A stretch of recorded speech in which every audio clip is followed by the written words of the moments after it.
کیا ابھی تک مومنوں کے لیے اس کا وقت نہیں آیا کہ اللہ کی یاد کرنے کے وقت اور قرآن جو حق کی طرف سے نازل ہوا ہے اس کے سننے کے وقت ان کے دل نرم ہو جائیں اور وہ ان لوگوں کی طرح نہ ہو جائیں جن کو ان سے پہلے کتابیں دی گئی تھی، پھر ان پر طویل عرصہ گزر گیا تو ان کے دل سخت ہو گئے اور ان میں سے اکثر نافرمان ہیں۔ جان رکھو کہ اللہ ہی زمین کو اس کے مرنے کے بعد زندہ کرتا ہے۔ ہم نے اپنی نشانیاں تم سے کھول کھول کر بیان کر دی ہیں تاکہ تم سمجھو۔ جو لوگ خیرات کرنے والے ہیں، مرد بھی اور عورتیں بھی، اور اللہ کو نیک نیتی سے قرض دیتے ہیں، ان کو کئی گنا ادا کیا جائے گا اور ان کے لیے عزت کا صلہ ہے۔ اور جو لوگ اللہ اور اس کے پیغمبروں پر ایمان لائے، یہی اپنے پروردگار کے نزدیک صدیق اور شہید ہیں۔ ان کے لیے ان کے اعمال کا صلہ ہوگا اور ان کے ایمان کی روشنی بھی ہوگی۔ جن لوگوں نے کفر کیا اور ہماری آیتوں کو جھٹلایا وہی اہل دوزخ ہیں۔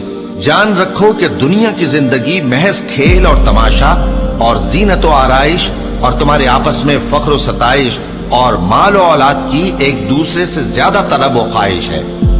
اس کی مثال ایسی ہے جیسے بارش کہ اس سے اگنے والی کھیتی کسانوں کو بھری لگتی ہے، پھر وہ کھیتی خوب زور پر آتی ہے، پھر اے دیکھنے والے تو اس کو دیکھتا ہے کہ پک کر زرد پڑ جاتی ہے، پھر چورا چورا ہو جاتی ہے۔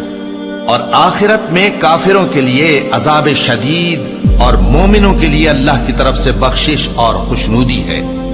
اور دنیا کی زندگی تو دھوکے کا سامان ہے۔ بندو اپنے پروردگار کی بخشش کی طرف اور جنت کی طرف لپکو جس کا عرض آسمان اور زمین کے عرض کا سا ہے، اور وہ ان لوگوں کے لیے تیار کی گئی ہے جو اللہ پر اور اس کے پیغمبروں پر ایمان لائے ہیں۔